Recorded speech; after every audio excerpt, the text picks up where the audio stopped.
Ako ay masaya nung hindi ka pa kilala, pero lalong sumaya nung nakilala ka. Ako ay nabihag ng iyong mga mata at hindi na makatulog, inaabot ng umaga. Nag-iisip kung paano ako magpakilala, nag-aalala kung paano kung di mo kursunada. Ako ay nagtiwala sa aking sarili at naglakas loob na ako sa iyo magsabi. Unang araw ka makita, labis na natuwa at ako ay gumawa ng aking panimula para simulan nakatago natin na tadhana.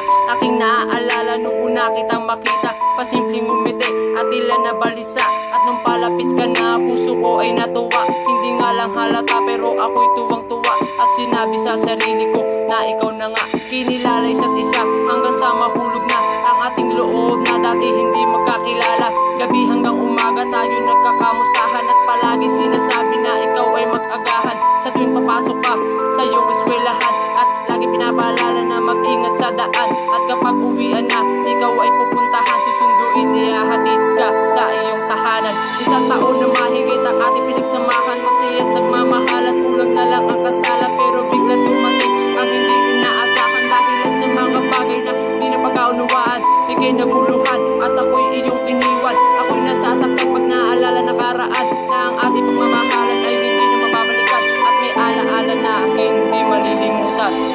Diba? Nangako tayo sa isa't isa na tayong dalawa lang at wala nang hiwalayan pa. Sabay kukunin yung mga pangarap at bubuo ng masayang pamilya.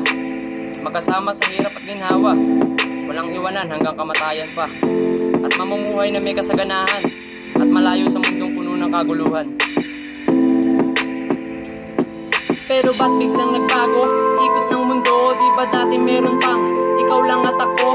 Nangako tayo na hanggang dulo na to. Pero ba't biglang nagbago ang isip mo?